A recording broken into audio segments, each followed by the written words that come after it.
J'aurais dû faire confiance à mon instinct. À partir du moment où Camille m'a dit que sa mère nous avait invités au dîner de Thanksgiving, quelque chose en moi s'est hérissé. Non pas parce que je n'aime pas un bon repas ou parce que je n'aime pas la famille de ma femme, enfin, la plupart d'entre eux, mais parce qu'en 6 ans de mariage, Melinda Royce ne m'avait jamais invité chez elle, ni pour un anniversaire, ni pour Noël, ni même pour l'aider à déplacer un canapé. Quand le père de Camille s'était retourné, son silence avait été sa réponse, et maintenant, soudain, elle voulait que nous soyons tous ensemble. Elle a même demandé, « Quel genre de vin tu aimes ?» a dit Camille alors que nous étions assis dans la cuisine, une lueur d'espoir dans les yeux. Peut-être qu'elle essaie enfin, bébé. J'acquiesçai lentement, ne voulant pas briser le petit espoir auquel elle s'accrochait. J'aurais pu dire beaucoup de choses à ce moment-là, comme la façon dont Melinda m'avait un jour qualifié de comptable au visage de bébé lors d'un barbecue familial, pensant que je n'étais pas dans les airs. Ou la fois où elle a envoyé à Camille une liste de cliniques de fertilité avec juste au cas où votre vrai homme ne produirait pas, mais je me suis mordu la langue. Camille voulait la paix, et au fond je la voulais aussi. Alors j'ai dit, faisons-le. Mais au moment où nous sommes arrivés au domaine des Royce ce jeudi matin, j'ai su que j'avais fait une erreur. Il faisait froid début novembre, le froid s'insinuait dans mon col alors que j'aidais Camille à sortir de la voiture avec la tarte qu'elle préparait.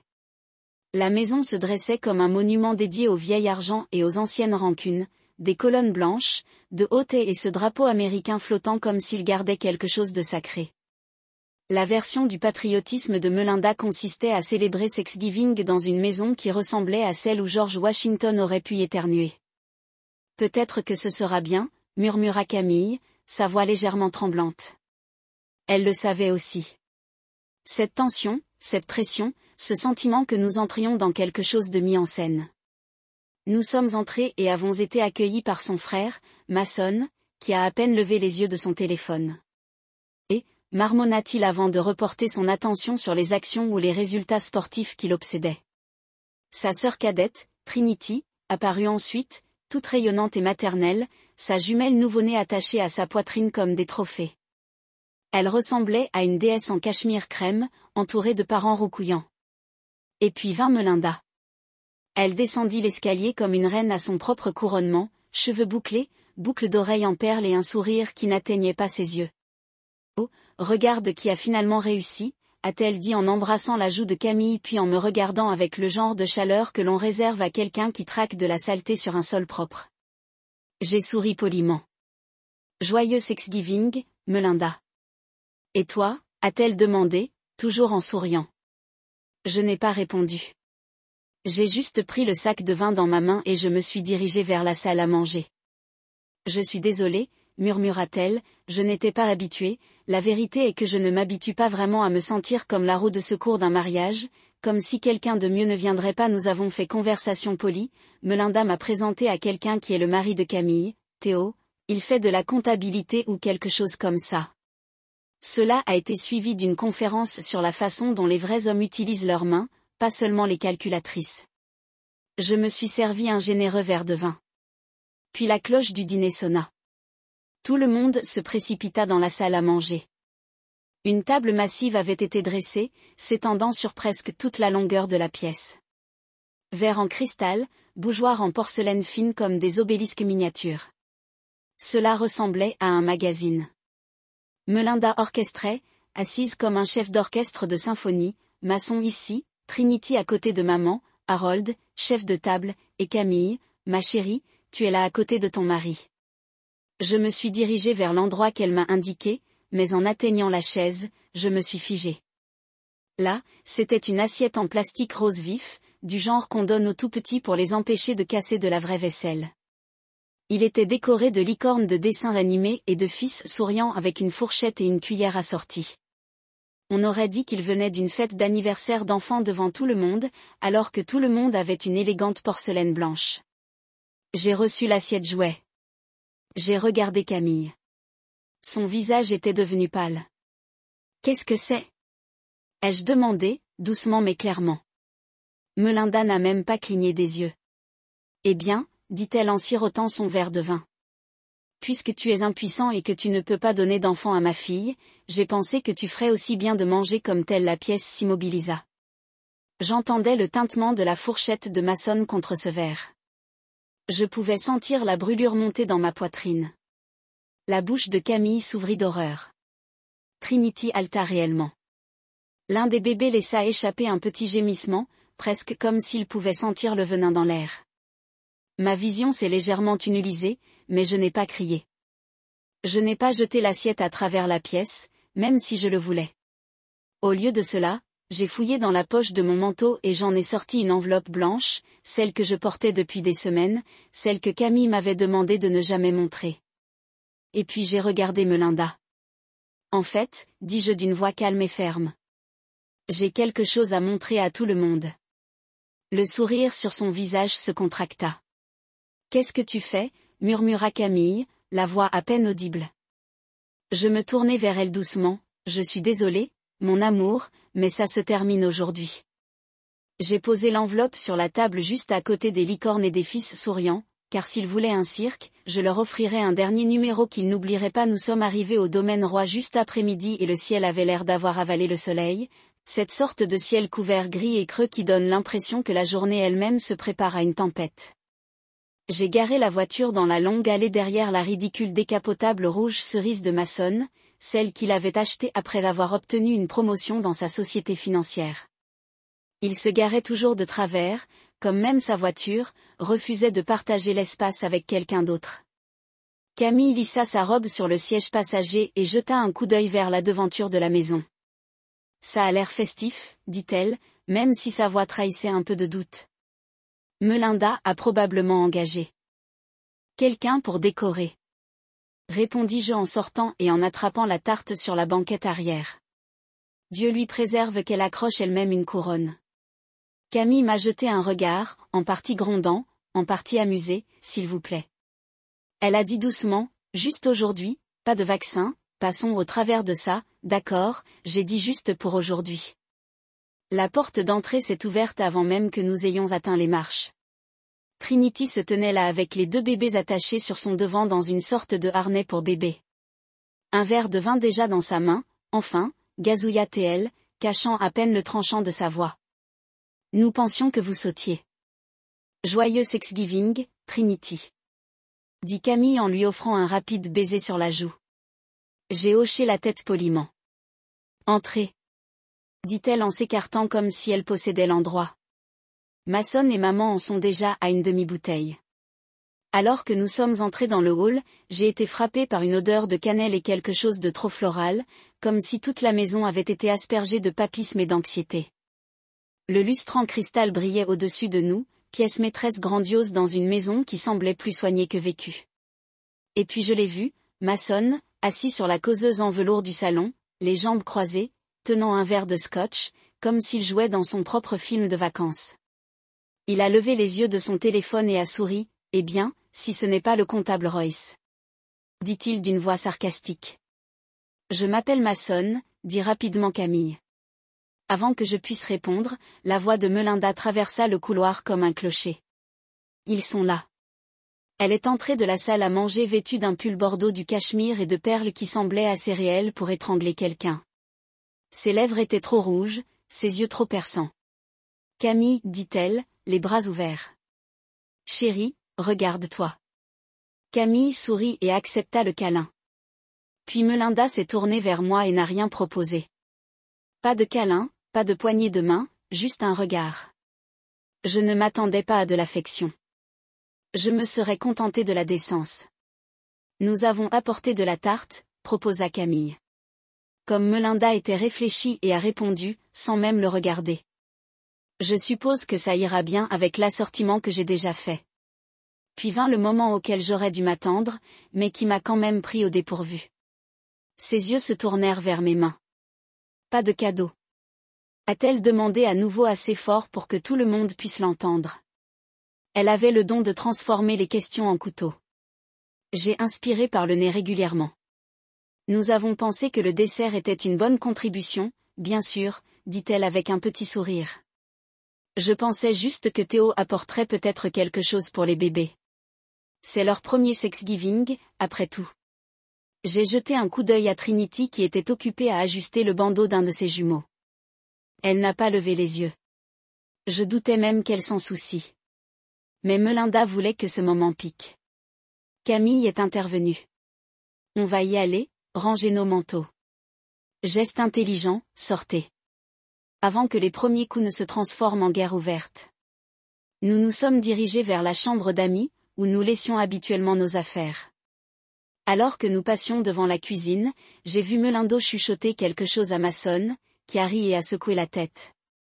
Je n'ai pas entendu les mots, mais je n'en avais pas besoin. J'avais passé 6 ans à lire entre ces lignes. Si elle était gentille, c'était uniquement pour vous préparer à une chute plus dure. Nous sommes retournés au salon où la plupart des membres de la famille étaient réunis. Félix, le mari de Trinity, se disputait un des bébés qui avait craché sur sa manche. Melinda se promenait avec un plateau de cidre épicé, comme si elle était la première dame de Thanksgiving. J'ai accepté un verre et je me suis tenue près de la cheminée pendant que Camille discutait avec sa tante Joyce des retraites de yoga et des huiles essentielles. Je pouvais sentir des yeux se tourner vers moi de temps en temps. Rien de direct, juste ces regards latéraux que les gens lancent lorsqu'ils essaient de lire un titre sur votre visage. Je sirote le cidre trop sucré. Puis j'ai vérifié ma montre. Le dîner est presque prêt, annonça joyeusement Melinda.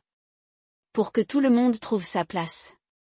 Nous avons tous dérivé vers la salle à manger, comme si ces mots nous tiraient avec des ficelles invisibles.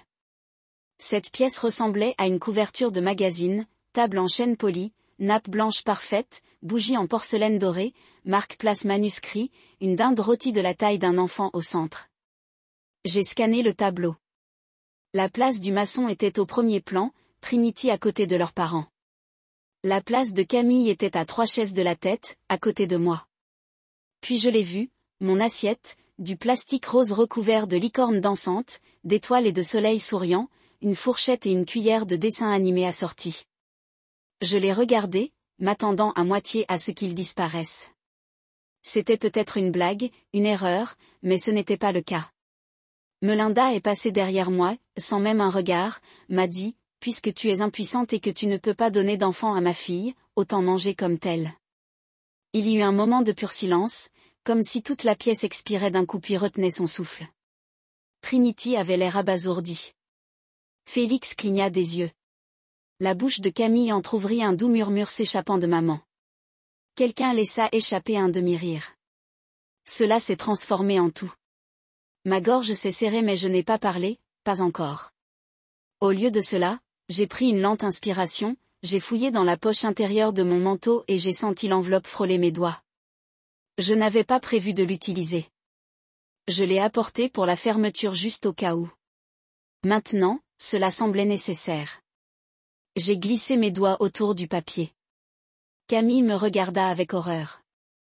Théo, dit-elle doucement. S'il vous plaît, pas ici.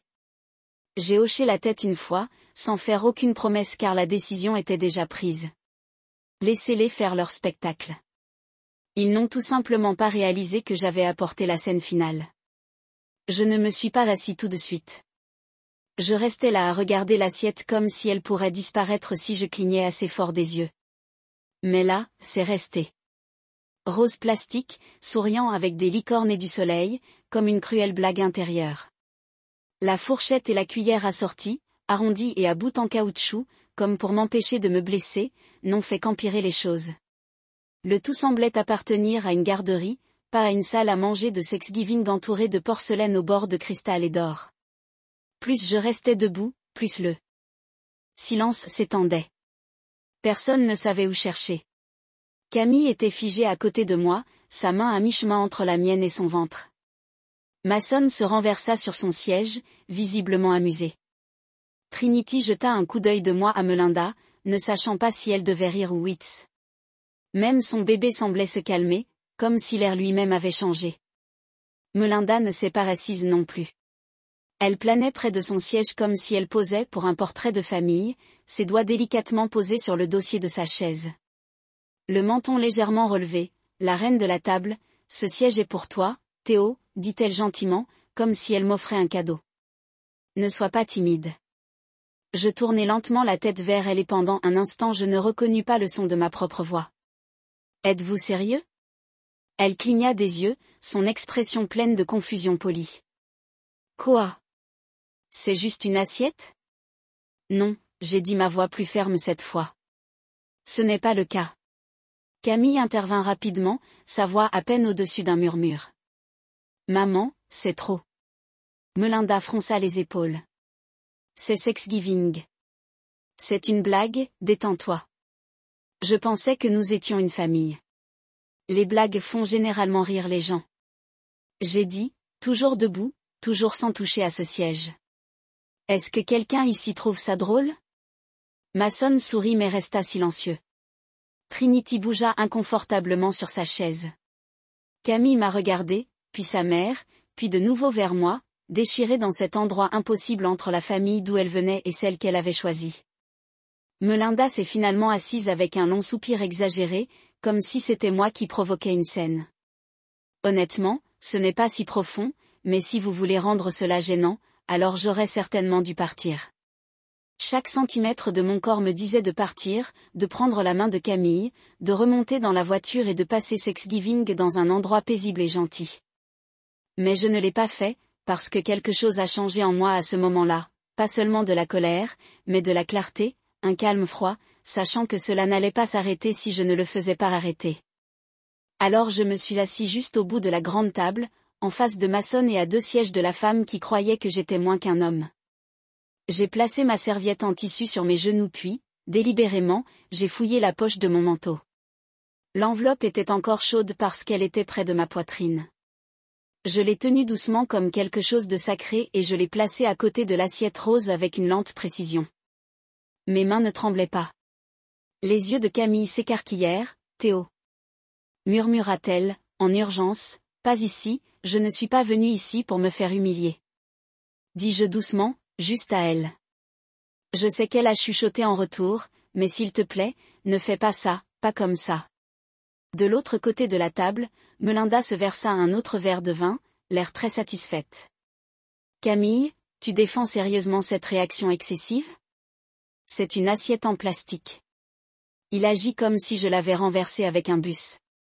Non, Melinda, dis-je finalement en élevant légèrement la voix, tu agis comme si j'étais invisible, comme si les 3 dernières années de douleur, de confusion et d'accusations chuchotées n'avaient jamais eu lieu.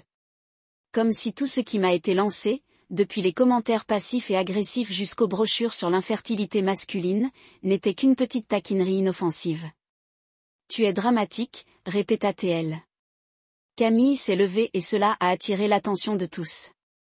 Elle n'était pas une personne bruyante. Camille était la personne douce, la pacificatrice, mais sa voix était cette fois nette et claire. Arrête. Vous tous, arrêtez. Tout le monde resta immobile. Elle regarda autour de la table, les yeux féroces. Mon mari a été blâmé, moqué et manqué de respect par cette famille pendant des années pour quelque chose dont nous n'avions jamais parlé parce que c'était privé, parce que c'était douloureux. Et maintenant tu l'as traîné devant tout le monde comme si c'était une sorte de truc de fête. Melinda cligna des yeux, visiblement prise au dépourvu. Camille se tourna vers moi. Je t'ai dit de ne pas apporter les papiers. Je t'ai demandé de laisser tomber. Mais maintenant, voyant cela, elle a fait un signe vers l'assiette, sa voix craquante. Je comprends pourquoi tu devais le faire. Je n'ai pas bougé, pas encore. Puis Camille a lentement hoché la tête, fais-le. C'était la permission que je ne savais pas que j'attendais. Je s'est levée et a pris la main dans la main. Le respect, ai-je continué, va dans les 2 sens. J'ai ouvert l'enveloppe lentement et j'ai retiré la seule page à l'intérieur, ce sont les résultats d'une clinique de fertilité. Ce ne sont pas les miens. Le mien est revenu normal. Ce sont celles de Camille. Je laisse les mots s'installer. On lui a diagnostiqué une insuffisance ovarienne prématurée. Sa réserve d'œufs est épuisée. Aucune conception naturelle n'est possible et elle le sait. Je le sais. Nous avons essayé des traitements hormonaux. Nous avons discuté de la FIV avec des donateurs. Nous avons traversé le chagrin et l'espoir et sommes de nouveau ensemble. Trinity avait arrêté de mâcher. Félix avait l'air de vouloir ramper sous la table. Mason se tut finalement. Camille se rassit lentement, la main tremblante sur ses genoux. Je n'ai jamais rien dit. J'ai ajouté plus doucement maintenant parce que ce n'était l'affaire de personne. Mais si on se moque de ma virilité avec du plastique rose à table, alors révélons la vérité. J'ai plié la page et l'ai posée à côté de mon assiette intacte. Puis je me suis rassis. Melinda n'a pas dit un mot. Son verre de vin était toujours dans sa main, mais sa poigne s'était si serrée que ses jointures étaient devenues blanches. Elle m'a regardé comme si je venais de parler dans une autre langue. Harold s'éclaircit la gorge au bout de la table. Eh bien, il a dit maladroitement, disons grâce. Personne n'a répondu. Personne n'a bougé sauf moi. J'ai de nouveau attrapé ma serviette et j'ai commencé à couper ma dinde. Pendant une seconde, peut-être plus longtemps, tout s'est arrêté dans cette pièce. Je ne veux pas dire que les gens faisaient juste une pause, je veux dire que l'air lui-même semblait s'arrêter, comme si la maison retenait son souffle, effrayé d'émettre un son après ce qui venait d'être dit. Les résultats des tests étaient posés sur la table, d'un blanc uni sur tout le bois poli et la porcelaine cerclée d'or. Une petite vérité crue, tombée au milieu d'un mensonge de vacances. Personne n'a attrapé la dinde, personne n'a passé un plat. Même les bébés dans les bras de Trinity restèrent silencieux, comme si le poids des mots s'était appuyé sur chaque âme présente dans cette pièce, aussi petite soit-elle. Camille était assise à côté de moi, les épaules tendues, les yeux fixés sur l'enveloppe. Elle ne parlait pas, elle n'était pas obligée de le faire. Son silence était plus fort que n'importe quelle explosion et honnêtement, je ne savais pas si ce silence était un chagrin ou un soulagement. Melinda, pour une fois dans sa vie, ne savait pas quoi faire de sa bouche. Ses lèvres étaient légèrement entr'ouvertes, ses yeux fixés sur le papier devant moi, comme s'il allait soudainement s'enflammer. Elle n'avait pas bougé depuis que je m'étais rassis. Le verre à vin toujours serré entre deux doigts tendus, ses ongles parfaitement manucurés s'enfonçant dans la tige. Harold, son mari, silencieux, sans bras. Harold fut le premier à sortir de sa transe. Il s'éclaircit la gorge et attrapa le couteau à découper. Eh bien, balbutia-t-il. Peut-être qu'on devrait, non, dit soudain Camille d'une voix aiguë. Il a coupé la tension comme du verre se brisant sur du carrelage. Nous n'allons pas prétendre que cela ne s'est pas produit, ni cette fois, ni encore. Tout le monde se tourna vers elle. Même moi, je ne m'attendais pas à ce qu'elle parle comme ça. Camille était d'un naturel calme, quelqu'un qui gérait les conflits comme s'il s'agissait de charbons ardents, passer vite, ne pas se brûler. Mais quelque chose avait changé en elle. Je l'ai vu sur son visage. Elle en avait assez de se sentir coupable ce jour-là, non pas parce que j'avais honte d'eux, mais parce que je pensais pouvoir encore protéger cette famille d'elle-même, du jugement, des suppositions, de la cruauté déguisée en plaisanterie. Melinda bougea légèrement, mais Camille n'avait pas fini. J'ai passé des années à essayer de gagner ton approbation, maman, des années à prétendre que tes commentaires ne faisaient pas de mal, des années à rire quand tu te moquais de notre absence d'enfant, comme si c'était toujours une blague pour moi ou pour lui. Elle a fait un signe de tête vers moi. Je l'ai laissé arriver et c'est de ma faute. La pièce était si calme. J'entendais le tic-tac de l'horloge au-dessus de la cheminée. Je ne voulais pas que tu saches que j'étais brisée. Dit finalement Camille, les mots coincés dans sa gorge, mais je ne le suis plus, parce que je ne le cache pas, je ne me cache pas et je suis sûre que c'est fini de vous laisser humilier mon mari pour protéger votre fantasme de ce que devrait être une famille. Elle arrêta sa voix, craqua sur le dernier mot et je vis une larme couler sur sa joue. Elle l'essuya rapidement du revers de la main, sans vouloir avoir pitié. Il suffit de relâcher. De l'autre côté de la table, Trinity posa son verre avec un tintement bruyant. Tu n'as aucune idée depuis combien de temps je voulais que quelqu'un dise ça, dit-elle doucement. Melinda se tourna vers sa fille avec incrédulité, Trinité. Non, maman, interrompit-elle sa voix, calme mais froide. Tu fais ça depuis des années, contrôler la conversation, militariser l'inquiétude. Tu me l'as fait quand j'ai épousé Félix. Tu as dit que je me précipitais vers la maternité juste pour battre Camille jusqu'à la ligne d'arrivée. Tu as même dit à tante Joyce que Camille n'était pas faite pour les enfants parce qu'elle était trop concentrée sur sa carrière. Et maintenant, regarde, Joyce a levé les yeux de son siège au fond et a marmonné. Elle m'a dit que tout allait bien. La bouche de Melinda s'est ouverte, puis fermée. Pour une femme qui avait toujours le dernier mot, le silence ne lui convenait pas. J'ai bu une gorgée de l'eau et jeta un coup d'œil à Mason. Il n'avait pas dit un mot, pas de commentaire suffisant, pas de bite sarcastique. Il regarda juste sa fourchette qui tournait lentement dans sa main comme s'il ne pouvait pas décider quoi en faire pour une fois. Il reposa le couteau à découper et expira. « Je pense que c'est plus de vérité que cette table n'en a vu depuis une décennie », ajouta Trinity. Le visage était pâle maintenant, comme si toute sa couleur en avait disparu, ses épaules étaient raides, ses lèvres légèrement tremblantes, comme si toutes les insultes qu'elle avait jamais lancées lui revenaient d'un seul coup. Finalement, elle se leva. Elle n'a pas fait de discours, ne s'est pas défendue, elle s'est simplement levée, est sortie de la salle à manger et a disparu dans le couloir en direction de la cuisine. Le silence qui suivit fut différent, non pas lourd mais léger, comme si quelque chose avait été soulevé, comme si la pièce avait enfin expiré. Camille se pencha vers moi, posant brièvement sa tête contre mon épaule. « Ça va ?» murmura-t-elle. « Je vais bien, dis-je doucement. »« Êtes-vous » acquiesça-t-elle, essuyant une autre larme avec le coin de sa serviette. « Je pense que oui. » Pour la première fois depuis longtemps, les gens ont recommencé à bouger. Félix a emmené l'un des bébés à l'étage pour changer une couche. Joyce a commencé à verser plus de vin, Trinity a commencé à ramasser les assiettes vides du bout de la table des enfants. Ce n'était pas normal, ce n'était pas confortable, mais c'était réel. Et pour cette famille, c'était nouveau. Camille se tourna vers moi, « Je suis désolée que ça se passe ainsi. » J'ai attrapé sa main sous la table. « Je ne le suis pas, tu ne le es pas, non, j'ai dit, parce que maintenant c'est sorti. » Plus de simulation, plus de chuchotements à huis clos. Camille eut un petit rire. « Toi et cette assiette de licorne, dit-elle en secouant la tête. Je ne l'oublierai jamais. Moi non plus, dis-je. J'ai de nouveau jeté un coup d'œil à l'assiette. Il paraissait plus petit maintenant, ridicule même. Mais il avait fait son travail. Il avait révélé les fissures cachées sous des sourires polis et des dîners parfaits. Et parfois, vous avez besoin de casser quelque chose avant même que quiconque pense à le réparer. Je n'avais pas prévu de tout raconter comme ça. Je ne suis pas rentrée dans cette maison avec la grande vision de transformer Thanksgiving en salle d'audience.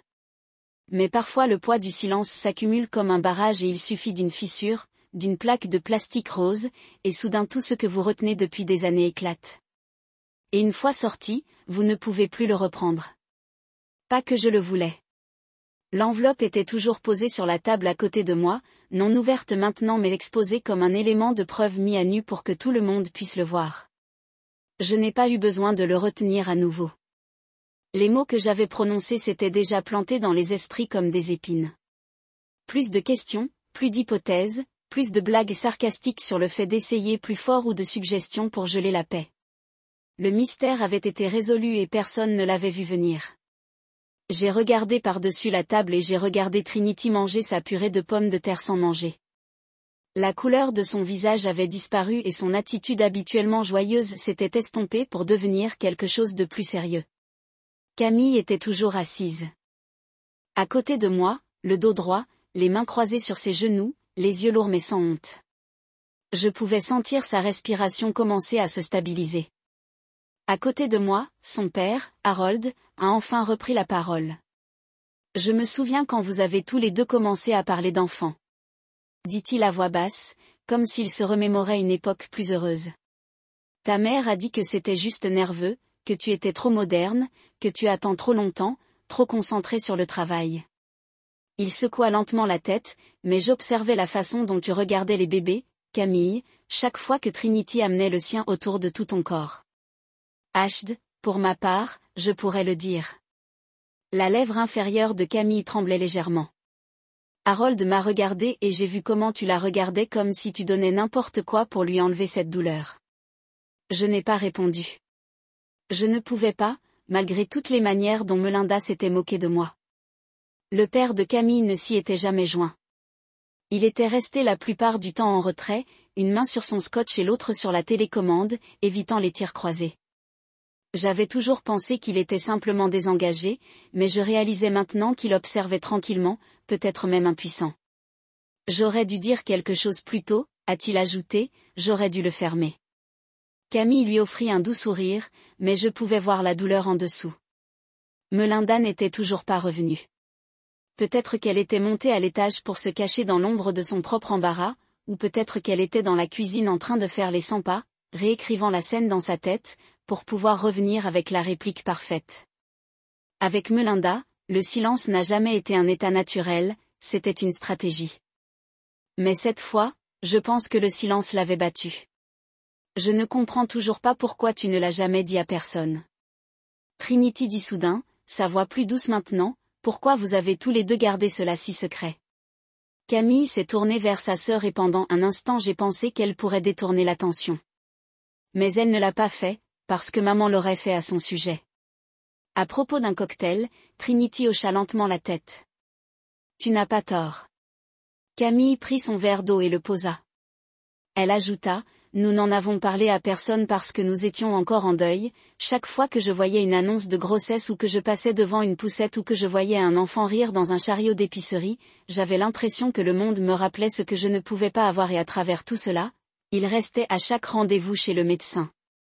À chaque série de tests, à chaque longue nuit où je pleurais dans l'oreiller parce que mon corps m'avait trahi, Théo ne m'a jamais blâmé, ne s'est jamais éloigné, ne m'a jamais fait sentir que j'étais moindre. J'ai baissé les yeux, non pas par honte, mais pour garder mon sang-froid. Tu n'étais pas obligé de dire ce que j'avais chuchoté. Oui, je l'ai fait. Répondit-elle à travers la table, Mason bougea finalement. Il était resté silencieux depuis le moment où j'avais révélé que le diagnostic était resté intact, sa suffisance avait disparu et quand il parlait, sa voix manquait de son mordant habituel. J'ai toujours pensé que tu étais le faible, dit-il en me regardant directement. Camille a légèrement bronché mais j'ai soutenu son regard. Et maintenant, ai-je demandé. Il hocha lentement la tête, presque comme si ça faisait mal. Maintenant, je n'en suis plus si sûre. Pour Mason, c'était ce qui se rapprochait le plus d'excuses. Je ne savais pas, ajouta-t-il plus doucement. Je veux dire, je ne savais pas que c'était Camille. Tu n'étais pas censé le faire. J'ai dit qu'il ne s'agissait pas de protéger sa réputation, mais de protéger son cœur. Une longue patte tendue entre nous. Mason se rassit sur sa chaise et laissa échapper un soupir. Eh bien, dit-il en reprenant sa fourchette. Maintenant, je me sens comme un crétin. Trinity rit sèchement, tu le es en quelque sorte. Et puis, comme surcu, le bébé sur ses genoux a poussé un grand cri gargouillant, rappelant à toutes les personnes présentes dans la pièce que la vie continuait, même si nous avions l'impression que ce n'était pas le cas. Félix a pris le bébé doucement, en se levant, avec un clin d'œil à Camille, pour ce que ça vaut, je suis désolée aussi et j'admire la façon dont vous avez géré la situation.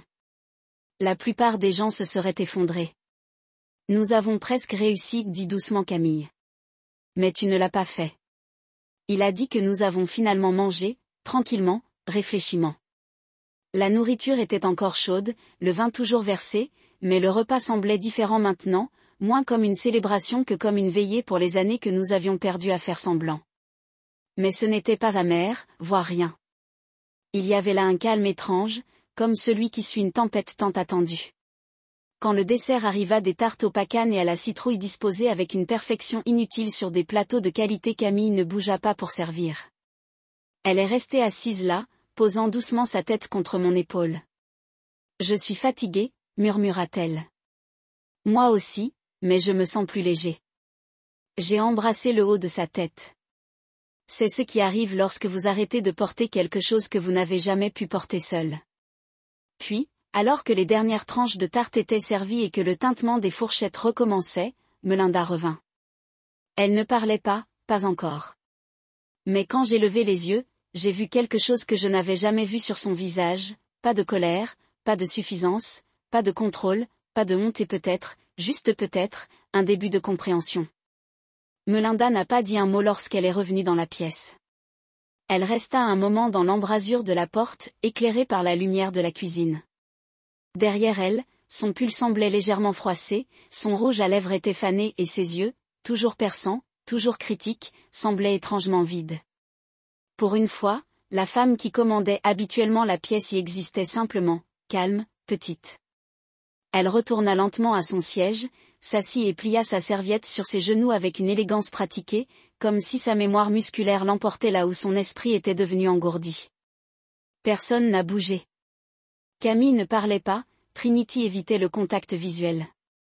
Mason a ramassé son vin mais ne l'a pas siroté. Même les bébés étaient à nouveau silencieux, comme si quelque chose dans la pièce leur disait que ce moment n'était pas le moment de les interrompre. Je les regardais, pas par dépit, pas avec la satisfaction que les gens pourraient attendre. Je ne jubilais pas, j'observais quelque chose dont je n'aurais jamais pensé être témoin, le démembrement de Melinda Royce. Cela ne s'est pas produit avec des cris ou de la vaisselle cassée, aucune chaise n'a été renversée, aucune sortie dramatique. Sa chute a été plus silencieuse que je ne l'imaginais, comme regarder une fine statue de porcelaine développer des fissures capillaires, trop petite pour être remarquée au début, mais qui s'étendent inévitablement. Elle attrapa son verre de vin et but une gorgée. Sa main tremblait légèrement, juste assez pour que le bord touche sa dent de devant. Des desserts très bons, dit-elle enfin, sa voix à peine au-dessus d'un murmure. Qui a fait la noix de pécan? Trinity cligna des yeux puis répondit avec hésitation, Camille l'a fait, comme toujours. Melinda hocha la tête et posa son verre. C'est parfait. Camille n'a pas répondu. Les yeux de Melinda se tournèrent vers moi. Sa bouche s'ouvrit légèrement, mais aucun mot n'en sortit. Elle avait l'air de vouloir dire quelque chose, peut-être s'excuser, peut-être expliquer, mais rien n'a atterri, juste le silence et le léger tintement de fourchette sur la porcelaine alors que le reste de la table reprenait maladroitement le dessert. Harold regarda avec prudence sa femme avec prudence. Il l'avait vue se décomposer auparavant, j'ai imaginé, mais jamais publiquement. C'était différent. Ce n'était pas une fusion, c'était un effondrement silencieux, et il ne semblait pas savoir comment l'attraper. Cette fois, j'ai ramassé ma fourchette et j'ai repris manger, ne serait-ce que pour faire quelque chose avec mes mains. La tarte était vraiment bonne, même si mon appétit avait depuis longtemps disparu. Camille s'est assise dès maintenant, composée mais distante. Ses yeux n'étaient pas sur la table, ni la nourriture ou même sa mère. Ils étaient quelque part, loin, le traitement, le tri, la guérison, de petites manières les gens le font lorsque le chaos s'arrête assez longtemps pour respirer. Melinda a finalement parlé. Je ne savais pas, a-t-elle dit. La phrase est sortie à plat, vide. J'ai posé ma fourchette. Vous ne vouliez pas savoir. Cela a attiré son attention. Elle se tourna vers moi, ses yeux brillants. Ce n'est pas juste, non. J'ai demandé à ma voix que même Camille se déplace légèrement, de ne pas m'arrêter, juste pour montrer que vous ne vouliez pas connaître la vérité. J'ai continué parce que la vérité aurait ruiné l'histoire que vous avez construite dans votre tête, celle où j'étais le lien faible, le problème, celui qui ne pouvait pas donner à votre fille la vie que vous vouliez pour elle. Je ne voulais pas. Vous vouliez dire tout ce que vous avez dit. Camille interromput. Sa voix n'était pas en colère, elle était fatiguée, résignée. Vous avez signifié chaque JAB, chaque commentaire, chaque suggestion que je me suis mariée sous moi. Vous saviez exactement ce que vous faisiez. Melinda tressaillit et je l'ai vue, cette minuscule ouesse dans ses épaules. Peut-être que les mots l'atteignaient enfin, ou peut-être que c'était la première fois que quelqu'un les disait à haute voix. Je pensais que je te protégeais, a-t-elle dit. Je crois vraiment ça. Non. Camille a répondu, vous protégiez votre fierté. Vous étiez gêné que votre fille n'avait pas de bosse de bébé à montrer pendant que vos amis se vantaient de leurs petits-enfants. Vous vouliez que quelque chose blâme et faux était pratique. La mâchoire de Melinda se tendit, ses doigts se sont lentement tordus le bord de sa serviette. Je ne voulais tout simplement pas que vous manquiez la vie que j'avais, et peut-être que je ne voulais pas ta vie. Camille cassée. Cela a de nouveau fait taire tout le monde. Camille a rarement cassé, mais quand elle l'a fait, c'était comme le tonnerre qui roulait sur un champ calme. Melinda la regarda stupéfaite. Camille a poursuivi, vous pensez que j'ai été misérable sans enfant, que je me pleure pour dormir tous les soirs, souhaitant un fantasme de banlieue. Vous pouvez faire défiler devant les voisins, oui, ça faisait mal. Pendant longtemps, ça faisait mal comme l'enfer. Mais j'ai trouvé de la joie dans d'autres choses, au travail, en voyage, dans mon mariage. Vous ne l'avez pas vu parce que cela ne correspondait pas à votre image de ma vie. J'avais tort, dit Melinda doucement. Camille pencha la tête. De quoi avez-vous mal? Melinda hésita. Puis elle m'a regardé. J'avais tort à son sujet. J'ai cligné des yeux de toutes les choses que je m'attendais à ce qu'elle dise. Ce n'était pas l'un d'eux.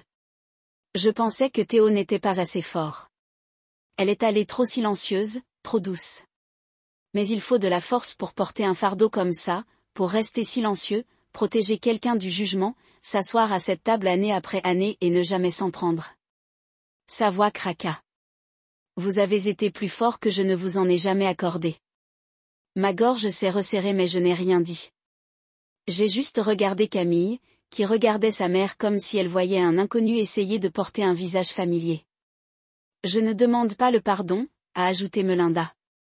Pas maintenant, mais j'avais besoin de le dire à haute voix avant qu'il ne me mange vivant. Camille me regarda silencieusement, demandant ce que je pensais. Je ne savais pas comment répondre. Que faites-vous quand une personne comme ça, fière et inflexible insensible, se casse enfin? Vous ne les donnez pas de coups de pied pendant qu'ils sont en panne, mais vous ne vous précipitez pas non plus pour les soulever. Vous les laissez reposer avec les dégâts, les laissez sentir le porcelaine se craquer, car ce n'est qu'alors qu'ils décideront s'ils veulent le réparer. Melinda se tenait lentement. Je serai dans la cuisine, elle a dit que si quelqu'un voulait parler. Elle sorta tranquillement. Pas de sortie dramatique, juste partie. La pièce est restée immobile pendant longtemps. Puis Trinity tendit la main vers son eau, s'éclaircit la gorge et chuchota, « Eh bien, c'est l'action de grâce le plus étrange que nous ayons jamais eu. » Un petit rire s'est échappé de Mason. Ouais, pas de concours. Joyce leva son verre au plus étrange et le plus réel. Nous avons tous élevé nos lunettes aussi, même Camille. J'ai regardé la plaque en plastique rose toujours assis à côté de moi, toujours brillante, toujours ridicule, mais en quelque sorte, elle ne ressemblait plus à une arme. C'était comme une relique, un symbole de ce qui était et de ce qui pourrait ne plus jamais être. Melinda n'est pas revenue pour le reste du dîner. Elle est restée à l'étage, la porte fermée et la maison a finalement exhalé. Pour une fois. La maison Royce ne se sentait pas comme une salle d'audience. Personne n'était en jugement, personne ne mesurait la valeur des regards suffisants ou des compliments en revers. La tension qui avait gouverné chaque repas de vacances pendant des années avait disparu, non remplacée par le confort, mais par quelque chose de plus honnête, une étrange vulnérabilité silencieuse. Harold s'est excusé pour amener une assiette à Melinda.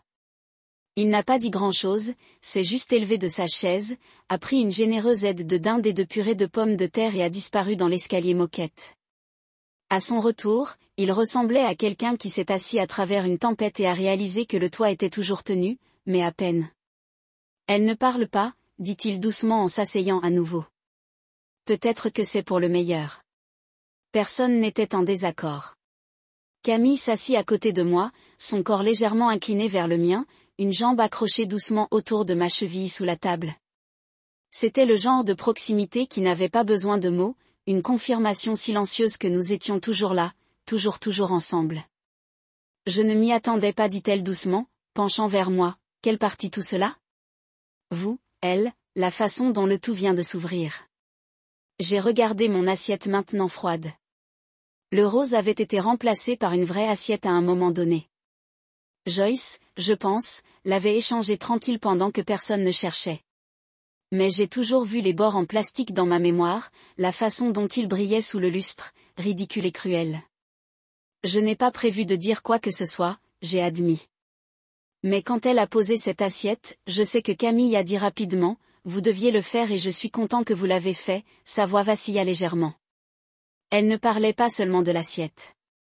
Elle parlait d'années de déglutition blessée, d'années de prétention qu'elle n'entendait pas les commentaires, des années de jeu le rôle de la fille parfaite tout en étant lentement éloignée à l'intérieur. J'ai placé ma main sur la sienne. De l'autre côté de la table, Mason était inhabituellement silencieux.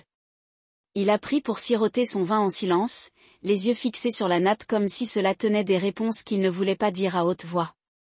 La contrebande s'était épuisée de lui, les remarques sarcastiques ont également fait remarquer. C'était presque troublant, comme regarder un lion se recroqueviller volontairement dans un chenil. Ça va? J'ai demandé à Camille à nouveau juste pour être sûre. Je pense que oui, a-t-elle dit. Je pense que je suis toujours à savoir ce que signifie bien maintenant. Cela avait du sens pour moi. Une grande partie de nos mensonges avait été façonnée par des choses tacites, attentes, hypothèses, honte, besoin de Melinda de contrôler, de jouer, de préserver l'illusion de la perfection. Notre silence avait maintenu la dynamique familiale intacte pendant des années. Mais ce n'était pas intact. Il avait pourri de l'intérieur et aujourd'hui il s'est finalement effondré. Je ne l'ai pas regretté, mais je ne me sentais pas non plus victorieux, car la vérité n'est pas venue sans coup. À l'étage, une porte grinçait légèrement. Aucun pas a suivi. Nous l'avons tous entendu, mais personne n'a commenté. Au lieu de cela, Trinity a commencé à nettoyer les plaques. Son énergie habituelle s'est dimensionnée en quelque chose de plus ciblé. Elle s'est déplacée plus lentement que d'habitude, plus attentivement, comme quelqu'un portant quelque chose de fragile. Peut-être qu'elle l'était. Son mari, Félix, a emmené les bébés à l'épingle de jeu dans le salon, marmonnant quelque chose à propos de les éloigner de ces montagnes russes émotionnelles. J'enviais sa simplicité. Son rôle dans tout cela était minimal, périphérique. Le mien n'était pas, tu penses qu'elle le dira? Je ne l'ai pas non plus été le silence, les performances et le papier, la mince civilité. Si nous allions construire quelque chose de réel, quelque chose de mieux, cela devait venir de la vérité. Et la vérité est venue à un prix. Mason a finalement parlé. Vous savez ce qui est foiré, a-t-il dit, ne levant toujours pas les yeux. Tout le monde a attendu. J'ai toujours pensé que vous étiez le faible, marmonna-t-il à l'étranger, celui qui avait de la chance, se mariant. Je l'ai laissé parler. Je n'ai pas interrompu, mais vous vous êtes assis ici et l'avez pris année après année, sourire après un faux sourire. Vous n'avez jamais reculé, vous n'avez jamais cassé. Et aujourd'hui, vous vous êtes levé et avez dit la chose que nous avons tous eu trop peur de dire, vous n'étiez pas le faible. J'ai cligné des yeux, je ne sais pas comment répondre. J'étais. Il a ajouté. Cela m'a choqué plus que toute autre chose. Ce jour-là, Trinity, qui venait de rentrer avec un nouveau plateau de tranches de tarte, s'arrêta au son de ces mots. Elle ne se moquait pas de lui, elle lui a juste tendu une tranche et s'est éloignée, comme si sa confession lui a valu le dessert. Camille a expiré à côté de moi, j'ai l'impression que nous faisons semblant depuis si longtemps, j'ai oublié comment m'arrêter. Tu viens de le faire, ai-je dit. Je sais, chuchota TL, et c'est étrange, mais aussi bon. Nous nous sommes assis là pendant un certain temps qui respire, laissant tout s'installer. Plus d'explosions, plus de discours, juste silencieux immobile. La panne n'était pas forte, elle n'était pas explosive, mais c'était réel. Les murs ne sont pas tombés avec un coup, ils se sont simplement érodés jusqu'à ce qu'il ne reste nulle part où se cacher. Melinda n'est pas revenue cette nuit-là, nous a dit Harold plus tard. Elle lui a demandé de dormir dans la chambre d'amis. Elle pense, a-t-il dit, et elle ne fait pas souvent. Quelque chose. Juste au-dessus, enveloppé dans du papier d'aluminium, était le assiette en plastique rose. Elle l'a ramassé et l'a tenu un instant, le retournant entre ses mains. Devrions-nous le jeter, ai-je demandé. Elle secoua la tête, souriant doucement. Non, gardons-le. Pourquoi? Parce que tout s'est ouvert, a-t-elle dit. Et c'est peut-être exactement ce dont nous avions besoin. La maison était inhabituellement silencieuse quand nous sommes partis, pas silencieux dans le sens paisible, mais silencieux comme un théâtre après que les acteurs ont pris leur dernier acte. Quelque chose s'était terminé, quelque chose avait changé. Camille n'a pas dit grand-chose pendant le retour à la maison. Elle n'arrêtait pas de tourner l'assiette rose sur ses genoux, le regardant comme si c'était un artefact, comme si elle ne pouvait toujours pas croire qu'un seul morceau de plastique avait autant de poids. Nous sommes rentrés à la maison juste avant 9 ans. Notre maison était plus petite que d'habitude, mais pas dans le mauvais sens. C'était en sécurité, honnête, réel. Pas de lustre ou d'héritage Chine, juste le bourdonnement du réfrigérateur et la faible odeur de cannelle des restes de tarte de Camille. Elle a laissé tomber son manteau sur la chaise par la porte, a lancé ses chaussures et s'est assise à la table de la cuisine. Je l'ai rejoint en plaçant le plat à tarte sur le comptoir et en prenant 2 fourches du tiroir. Aucun de nous ne voulait plus de nourriture, mais nous avons quand même choisi la tarte. Il y a quelque chose dans le silence partagé après une dure journée. C'est sa propre conversation. Vous savez à quoi je continue de penser? Dit-elle finalement, sa voix, fatiguée mais claire. Quoi? Combien de temps nous prétendons-nous? J'ai hoché la tête, oui, des années, Théo. Elle a dit 3 ans de souriant, en riant des blagues de bébé, en envoyant de fausses mises à jour à des personnes qui ne méritaient même pas de savoir. J'ai dit à Trinity une fois que nous attendions le bon moment. J'ai dit à mes collègues que nous nous concentrions sur les voyages, mais vraiment j'espérais juste que le prochain test sanguin serait différent. J'ai atteint la table et je lui ai pris la main. Nous pensions que si nous attendions assez longtemps, cela se réparerait. J'ai dit que c'était peut-être un stress ou un régime ou un mauvais timing. Les yeux de Camille se remplissaient de larmes, mais elle les cligna des yeux. Et quand ce n'était pas le cas, je pensais que j'étais l'échec. Tu n'étais pas. Je sais que maintenant elle a chuchoté, mais je ne le savais pas.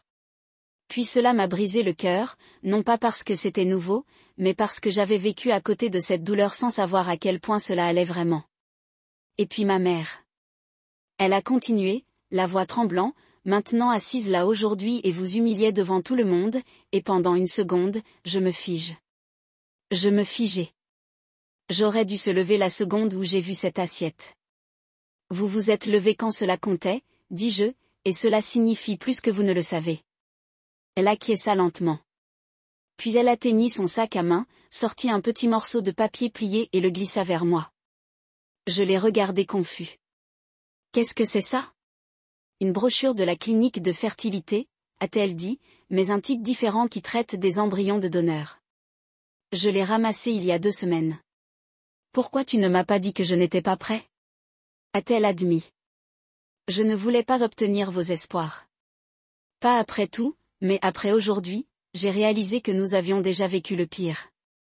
Nous avons survécu à cette tempête. Peut-être que maintenant il est temps de voir ce qui vient après.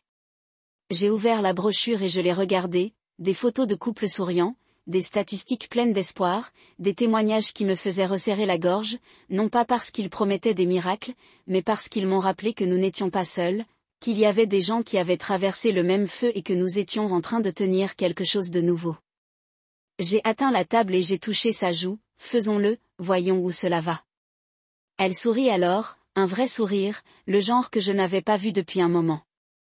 Ce week-end, nous n'avons visité personne, nous n'avons pris des appels de la famille, nous sommes restés à la maison, avons parlé, regardé de vieux films et nous sommes promenés dans le quartier. C'était comme si nous redémultions notre mariage au lendemain. Pas de pression, pas de performance, juste nous. Puis en milieu de semaine, quelque chose d'inattendu s'est produit. Camille a reçu un SMS de sa mère. Juste 2 mots, je suis désolée, pas d'émoji, pas de discours long, pas d'excuses, juste cela. Camille le regarda pendant longtemps, puis posa son téléphone sans répondre. Allez-vous répondre? Ai-je demandé doucement. Pas encore, elle a dit, mais je pense que je le ferai. 2 jours plus tard, Melinda s'est présentée à notre porte d'entrée. Pas d'avertissement, pas d'entourage, juste sa position sur notre porche dans un manteau bleu pâle et tenant quelque chose entre les 2 mains. J'ai ouvert la porte, le cœur battant, Théo. Elle a dit tranquillement, Camille est-elle à la maison? Elle est. J'ai dit, voulez-vous entrer? Elle hésita un instant, puis hocha la tête. Camille est apparue dans le couloir. Son expression illisible. Melinda a regardé sa fille avec une sorte d'incertitude que je n'avais jamais vue sur son visage auparavant. Je sais que je ne mérite pas d'être ici, a-t-elle dit, mais je suis venue pour essayer de toute façon. Puis elle tendit ses mains. Elle tenait l'assiette rose, mais ce n'était plus entier. L'assiette avait été brisée à son apparence, puis reconstituée, collée le long de chaque ligne dentelée, ses licornes de dessins animés gais maintenant interrompues par des fissures d'argent, et au centre, où le visage de la plus grande licorne avait déjà souri, les bords brisés avaient été disposés en forme de cœur. Je l'ai détruit la nuit où tu es parti, a déclaré Melinda, je l'ai brisé dans l'évier. Mais ensuite j'ai ramassé les pièces. Je ne sais pas pourquoi, je ne pouvais tout simplement pas le jeter. Camille s'avança lentement. Elle prit l'assiette des mains de sa mère et la regarda. Un rappel, a déclaré Melinda, que même des choses cassées peuvent être transformées en quelque chose de mieux si vous êtes prêt à faire le travail. Les lèvres de Camille se sont séparées, mais aucun mot n'est sorti. Puis, à ma grande surprise, elle s'est avancée et a enroulé sa mère dans un câlin doux. Pas de larmes, pas d'excuses, juste cette étreinte simple et tremblante. Et en quelque sorte, cela signifiait plus d'une centaine de discours parfaits. Nous ne sommes pas devenus les meilleurs amis après cela. Melinda ne s'est pas transformée en une figure de grand-mère chaleureuse et floue du jour au lendemain, mais elle a commencé à se présenter aux rendez-vous en clinique, aux séances de conseil, aux dîners tranquilles où personne n'a parlé de succès ou d'échecs, mais a simplement partagé des histoires, des espoirs et des petites victoires de la vie quotidienne. Elle a même recommencé à tricoter des bottines pour bébé, de petits chapeaux, pas de pression, pas comme des hypothèses, tout comme des cadeaux, des symboles, peut-être même des prières. Une nuit, Camille et moi nous sommes assis au lit en passant par la paperasse pour un nouveau programme de donateur. Elle tenait l'assiette collée sur ses genoux alors qu'elle examinait les formes médicales, son pouce retraçant les fissures en forme de cœur. Cette assiette représentait tout ce qui n'allait pas avec notre famille, a-t-elle déclaré. Maintenant, cela me rappelle à quel point nous avons guéri. Il est toujours fissuré. J'ai dit que sommes-nous, répondit-elle en souriant. Et nous sommes toujours là. C'était un samedi matin froid lorsque nous sommes entrés dans la clinique de fertilité, main dans la main, pas avec l'excitation nerveuse que nous avions il y a la première fois, mais avec quelque chose de plus profond, quelque chose de plus stable. Camille avait un manteau en laine gris et pas de maquillage, ses cheveux cachés sous un bonnet tricoté que Melinda avait fait. J'ai tenu la porte pour elle et alors que nous entrions dans la salle d'attente chaleureuse, j'ai réalisé quelque chose de remarquable. Nous n'avions plus peur. Il y avait encore des risques, encore des inconnus, mais la honte, le silence qui avait été enterré à cette table de Thanksgiving avec l'assiette rose. C'était un nouveau départ, celui que nous choisissons selon nos propres conditions. Melinda nous a surpris en se présentant ce jour-là. Nous ne lui avions pas demandé de venir, elle n'a même pas envoyé de SMS, elle est juste apparue à la clinique, 15 minutes avant notre consultation, tenant un cahier et portant une paire de lunettes de lecture que je ne savais pas qu'elle possédait. Camille leva les yeux de la feuille de connexion et cligna des yeux. « Maman, j'ai appelé la réception », a dit Melinda légèrement à bout de souffle. Je leur ai dit que je venais. Je voulais apprendre, je veux comprendre ce que cela signifie réellement pour vous. Camille la regarda un instant, puis a fait le moindre signe de tête, d'accord. Ainsi, nous nous asseyons tous les trois ensemble, traversant les brochures et posant des questions. Le médecin nous a guidés à travers les donateurs, les options d'embryons, les programmes de substitution et même l'adoption d'embryons, chaque chemin bordé de termes techniques et de délais qui nous auraient submergés il y a des mois. Mais cette fois, nous avons écouté. Nous n'avons pas paniqué, nous n'avons pas pleuré. Nous avons appris. Melinda a posé des questions intelligentes. Elle n'a pas dominé la conversation, ne nous a pas appuyé avec des suggestions. Elle écouta simplement et prenait des notes, ses yeux se dirigeant occasionnellement jusqu'à Camille, qui semblait prendre entre le choc et l'appréciation prudente. Lorsque le médecin est sorti pour saisir un dossier, Melinda s'est tournée vers nous et a dit « Je pensais qu'une famille devait regarder d'une certaine manière, que la maternité était la couronne de la féminité. Mais j'avais tort. La famille n'est pas une question de biologie, il s'agit de se présenter encore et encore. » Camille n'a pas répondu. Elle a juste tendu la main et serra la main de sa mère. Cette nuit-là, de retour à la maison, nous avons allumé un feu dans le salon et nous sommes assis par terre avec des tasses de thé, nos jambes emmêlées sous une couverture. Camille tenait la plaque rose collée sur ses genoux, ses doigts traçant les lignes d'argent en forme de cœur. Elle essaie, dit-elle doucement. Je sais, répondis-je. Vous croyez-vous? J'y ai pensé. Melinda avait passé des années à créer une image et à forcer le contrôle, en dessinant des lignes entre qui appartenaient et qui ne l'étaient pas, mais ces derniers temps, ces lignes avaient commencé à se brouiller. Elle glissa toujours, commença parfois trop durement, interrompit trop, mais elle s'excuserait sans inciter. C'était nouveau. Je ne pense pas qu'elle sache tout ce que j'ai dit, mais je pense qu'elle est prête à essayer.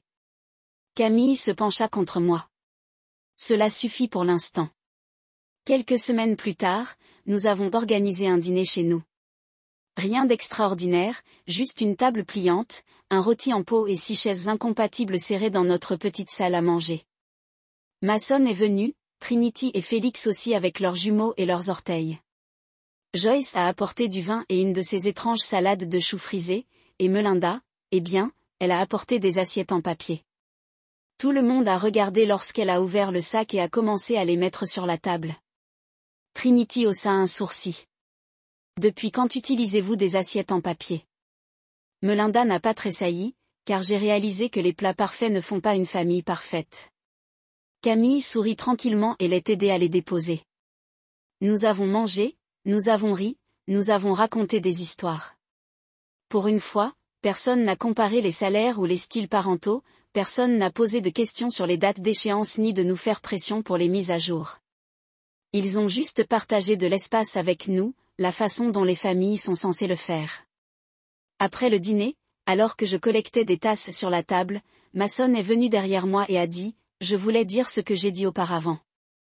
Tu es celui qui tient cette famille ensemble maintenant. » Je me suis tournée vers lui. Je n'essaie pas de le maintenir ensemble, j'ai fini de faire semblant. Il hocha la tête. C'est ce que je voulais dire. Le lendemain, nous avons reçu une petite boîte par la poste. Pas de notes, pas d'étiquette. À l'intérieur se trouvaient les éclats d'une autre plaque rose, celui-ci a transformé un cœur mosaïque, presque identique au premier. Camille le ramassa et sourit. Elle en a fait une seconde. Elle a dit pourquoi. Camille l'a retourné et m'a montré le dos. La gravure dans le marqueur d'or était les mots un pour le passé, un pour l'avenir. Nous n'avons rien dit après ça. Nous nous sommes juste tenus dans la cuisine et avons laissé le moment s'asseoir. Les semaines passent, les rendez-vous se sont poursuivis. Nous avons finalisé notre demande de donateur. Chaque forme que nous avons signée avait l'impression de cirer les couches finales de chagrin et de sculpter quelque chose de nouveau, quelque chose à nous. Puis une nuit, Melinda est venue dîner avec une boîte en carton plate sous son bras. « Je t'ai apporté quelque chose », a-t-elle dit, en le plaçant sur la table. Camille et je l'ai ouverte ensemble. À l'intérieur était un coureur de table, de couleur crème, cousu à la main, avec des vignes vertes délicates et des oiseaux bleus cousus le long de la frontière. Cette nuit-là et à manger notre prise sur place comme si c'était une fête, car à bien des égards, c'était. La table que nous construisions n'était pas faite d'héritage ou d'attente rigide. Il a été fait de conversations tardives, de séances de thérapie, de pardons tremblants et de petits actes de se présenter. Il a été construit lentement, parfois douloureusement, mais c'était réel, et c'était plus que jamais auparavant. Noël à la maison Royce n'avait rien de tel que c'était auparavant. Pour commencer, il n'y avait pas de carte de place, pas de siège rigide, pas de commentaires passifs et agressifs sur le jambon, notamment, chaque personne à la table mangeait des assiettes en papier, pas non plus en fantaisie. C'étaient des assiettes en papier pastel régulières achetées en magasin, le genre que vous trouvez dans l'allée de la fête à côté des serviettes assorties avec des rennes de dessins animés. À première vue, cela semblait absurde, risible. Même une famille qui mesurait autrefois dans les couverts en argent passant maintenant la sauce sur des disques fragiles de pâte pressée. Mais pour nous, cela signifiait tout. Melinda se tenait à la tête de la table pour ne pas attirer l'attention, mais pour élever un petit verre de cidre et offrir un toast. Ce n'était pas sa performance habituelle. Pas d'histoire sur l'héritage familial, pas d'éloge gênant pour le dernier bonus de Mason, juste quelques mots simples. Nous commençons frais, a-t-elle dit, les yeux scannant chaque visage. Plus de traditions qui blessent les gens, seulement ceux qui les construisent. Camille me regarda, clignotant des larmes en arrière. J'ai hoché la tête serrée par la poitrine avec émotion. Je ne m'attendais pas à me sentir en vacances en famille. Encore une fois, de l'autre côté de la table, Trinity sourit, tenant l'un des jumeaux tandis que son mari Félix a essayé d'empêcher l'autre de manger la serviette. Joyce a tincé sa tasse en plastique contre les maçons, qui avaient échangé sa contrebande habituelle contre un humble sourire. Il n'avait pas beaucoup parlé depuis Thanksgiving, mais sa présence ici importait. Parfois, les bonnes personnes se présentent tranquillement et restent. La nourriture était simple, le rôti chaud, les patates douces, la farce, une sauce au canneberge directement de la boîte. Camille a fait sa célèbre tarte aux noix de pécan et j'ai apporté ma bouteille habituelle de vin de moisissure. Melinda avait elle-même préparé la majeure partie du repas, non traité, non externalisé, maison, imparfaite, honnête. Alors que nous mangeons, il y avait des rires, non forcés, pas nerveux, de vrais rires. Camille a partagé une histoire sur notre voyage de camping raté où un raton laveur a volé nos guimauves. Mason a sonné avec une blague étonnamment autodépréciante sur son terrible rendez-vous avec une femme qui pensait que son nom était Miles. Toute la nuit, même Harold, normalement calme et observationnel, a raconté une histoire sur l'année. Melinda a brûlé la dinde de Noël et a essayé de blâmer le fabricant du four. Quand est venu le temps pour le dessert, Camille a disparu dans la cuisine et est revenue avec un plat couvert, mais au lieu de le placer sur la table, elle s'est promenée et a remis quelque chose à chaque invité, une petite carte pliée. J'ai regardé le mien et l'ai ouvert. À l'intérieur de son écriture, il y avait 5 mots, merci d'être apparu. C'était ça? Pas de message long, pas d'explication, juste cela. Melinda a lu les siennes 2 fois, ses lèvres se pressaient et ont donné à Camille un signe de tête lent et en larmes. Puis elle se leva et la serra serrée, comme une mère qui a finalement compris à quoi ressemble l'amour quand elle n'est plus mesurée. Contre l'attente, Camille l'a serrée dans ses bras et pour la première fois de ma vie. Je les ai considérés comme des égaux, pas de la mère et de la fille, pas du juge et de l'accusé, seulement 2 femmes ont effectué la guérison, se tenant dans une compréhension partagée. Plus tard dans la soirée, lorsque les plats ont été dégagés et que les restes ont été emballés dans un Tupperware incompatible, je suis sortie sur le porche arrière. L'air froid a mordu sur mes joues, mais cela ne me dérangeait pas. J'avais juste besoin d'une minute, une respiration calme, pour tout prendre. Camille m'a rejoint quelques instants plus tard, enveloppée dans une couverture. « Ça va ?» demanda-t-elle, posant sa tête sur mon épaule. « Je suis maintenant. » Elle se pencha en moi, moi aussi. Nous sommes restés là pendant un certain temps en regardant la cour, le même où Melinda avait l'habitude d'organiser des chasses de Pâques élaborées et des parties à la pelouse soigneusement chorégraphiées. Ce soir, c'était calme, des arbres nus, une parcelle de neige, rien de remarquable. Et pourtant, c'était nouveau, différent. Cela ressemble à la paix, dis-je, surpris de voir à quel point les mots étaient vrais. Camille hocha la tête et cela n'a pris qu'une assiette de licorne et une embuscade émotionnelle pour nous amener ici. J'ai ri. Devrions-nous l'encadrer, la plaque? Oui, ou peut-être le donner à un musée des moments de famille maladroits. Elle gloussa puis se réfléchissait.